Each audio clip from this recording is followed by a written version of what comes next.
Bonsoir et bienvenue sur boursicoté.com pour cette analyse technique du CAC 40 en clôture où nous pouvons constater une poursuite du mouvement de consolidation puisqu'après une ouverture déjà baissière, le CAC 40 clôture à 4400 points,52 provoquant une perte de 0,82% sur cette séance avec un peu plus de 36 points perdus par rapport au cours de clôture de la veille. Donc on confirme ici le début de mouvement baissier. Toutefois, hier j'attirais votre attention sur une éventuelle rupture ici de cette zone de support en vert. Cette zone de support donc a été cassée et on peut même dire qu'elle est devenue résistance. Donc la cassure est réellement confirmée malgré l'ombre basse qui est apparue encore une fois sur cette bougie, mais à l'image de celle d'hier qui n'a pas empêché le CAC 40 de continuer à descendre. Petite parenthèse par rapport à l'extension de Fibonacci que je vous présentais consécutive à la cassure des 4477 points, nous avons cassé les 4407 points, invalidant donc cet objectif puisque le retracement ici des 61,8 est désormais cassé. Ça va nous permettre de faire un petit peu de nettoyage sur ce graphique, de gagner en lisibilité. Bon, on a des signaux qui sont de temps en temps gagnants, de temps en temps perdants. La balance après se fait en fonction du money management. Là, ce que l'on peut constater, c'est que par rapport à la dynamique que nous avons sur la dernière phase de hausse, on vient ici entamer le retracement des 61,8% de Fibonacci. Autant hier, j'attirais votre attention sur le fait qu'on avait cassé le 38,2 et qu'on revenait à proximité de ce 38,2. Autant là, on casse ici la zone oblique, on vient chercher ici la zone 50-61,8, on attaque le retracement des 61,8% et on revient ici dans la zone 4402 points. Alors, c'est pas anodin, on reste ici sur une continuité de niveau technique. Vous voyez comment cette zone ici des 4402 était précédemment résistance. On l'avait ici attaqué à la hausse avec un gap haussier. On était resté au-dessus de cette zone comme support, puis on l'a franchi sur un petit gap, d'accord. On a marqué un mouvement baissier, on est remonté. Et pour l'instant, on valide toujours cette zone suite au franchissement que nous avons ici comme zone de support, puisque le support a été attaqué, mais on revient clôturer au voisinage de celle-ci. Donc, pour l'instant, on est sur une phase de neutralisation de la dynamique court terme, tout simplement parce que, justement, il y a eu un nouveau plus haut significatif. Le point bas ici à casser, c'est le point bas des 4293, et pour l'instant, malgré une phase de consolidation et donc un retracement des 61,8% attaqué, on ne peut pas encore conclure à un retournement de la dynamique. Il n'y a pas eu de point bas significatif cassé donc à la baisse. Donc pour l'instant, on a une sortie de la dynamique, au mieux une neutralisation de la dynamique court terme. D'un point de vue des indicateurs, donc le RSI est neutre, le stochastique confirme le signal baissier qui était en préparation hier, accompagné du MACD qui poursuit donc sur la baisse. Du point de vue des volumes, on s'équilibre, on a des volumes ici qui s'inscrivent proches de la moyenne. Par contre, ça monte un petit peu au niveau de la volatilité. Donc on a une volatilité qui remonte dans un biais baissier, c'est tout à fait logique. Alors, comme nous pouvons le voir donc sur cette configuration technique, on a une neutralisation ici de cette phase. On le voit bien sur la phase un peu plus éclatée. Le principal a été fait, je dirais. L'objectif de cette dynamique, c'était de revenir sur des cours proches de ceux qu'ils étaient avant ici le Brexit. On a marqué un point bas, on a rebondi, et donc quelque part, on reste dans un biais neutre. Et c'est un petit peu ce que nous montre la vue hebdomadaire. On le voit bien ici sur ce graphe, on a une succession ici de points hauts assez horizontaux, d'accord. On voit ici ces deux zones qui marquent des points de contact et souvent des points de retournement.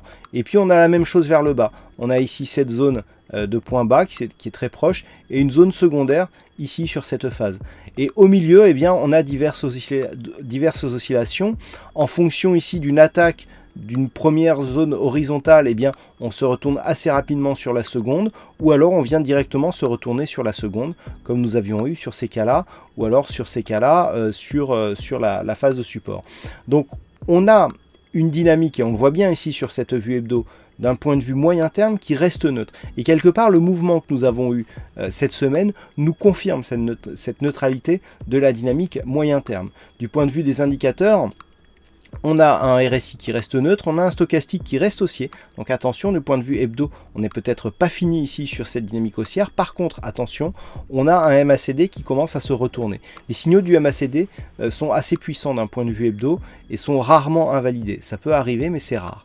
Par contre, on a des volumes en baisse. Alors là, on a un petit peu des signaux contradictoires dans le sens où on a ici le signal tel que le MACD, tel que la bougie ici qui casse le précédent point haut, qui envoie des signaux baissiers, mais dans des volumes très très faibles. On le voit ici, la trêve du mois d'août est bien visible sur les volumes. On a une baisse de la volatilité et malgré des signaux, des petits signaux ici sur les indicateurs, eh bien on n'arrive pas à avoir un signal de conviction sur un éventuel retournement.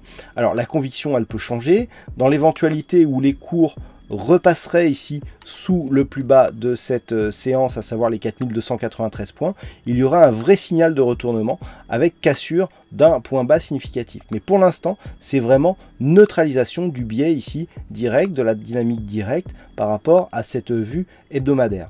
Alors, pour revenir maintenant à la vue daily, pour essayer de dégager un scénario possible sur la séance de lundi, clairement, sur la vue court terme, ici, on est en rupture ici de cette zone de support.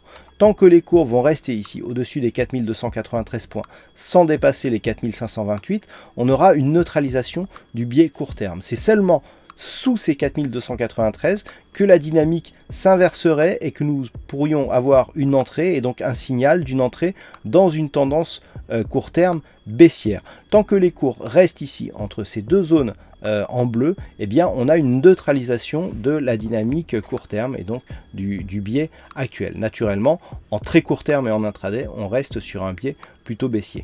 Voilà ce que l'on peut dire donc sur cette analyse technique du CAC 40. Et donc, comme dans tous les ranges, je dirais, les niveaux à surveiller, eh bien c'est la zone médiane. La zone médiane, on peut ici la symboliser sur les 4402, voire ici zone secondaire à 4347. On risque d'avoir des oscillations ici à l'intérieur de cette zone à partir du début de la semaine prochaine. Les zones à surveiller, 4528, 4293 points. Alors aujourd'hui, il y avait un fixing, c'est encore Bono. Seul à jouer encore sur cette session qui gagne au fixing, donc bravo tout de même Bono. Et puis en ce qui concerne les statistiques, alors nous avons une statistique qui est un peu spéciale, on retrouve un nombre d'occurrences significatif. Par contre, on a une conviction alors qui est plutôt haussière, mais avec un pourcentage inférieur à 50%. Alors qu'est-ce que cela veut dire? Cela veut dire que sur cette configuration, et statistiquement par rapport donc aux configurations chartistes équivalentes durant ces 15 dernières années, on a une probabilité plutôt baissière en termes de nombre de bougies baissières, c'est-à-dire rouges, à partir du niveau d'ouverture. Par contre, le potentiel est plus important à la hausse. On peut attendre par exemple un retour sur les 4458 points. Donc la bougie ici, comment on peut l'interpréter d'un point de vue statistique? Soit une petite bougie rouge, soit une grosse bougie verte, ou alors avec des ombres déséquilibrées, avec plus d'ombres à la hausse qu'à la baisse par exemple. Voilà, ce n'est que de la statistique, mais il faut essayer d'y trouver des interprétations. Par contre, à 5 jours, il semblerait que l'on soit sur des statistiques qui soient confirmées à la hausse, malgré une conviction assez moyenne. Voilà ce que l'on peut dire donc sur cette analyse technique du CAC 40. Passez un bon week-end, bonne chance dans vos prochains trades. On se retrouve dès la semaine prochaine pour d'autres analyses techniques sur le site boursicoté.com.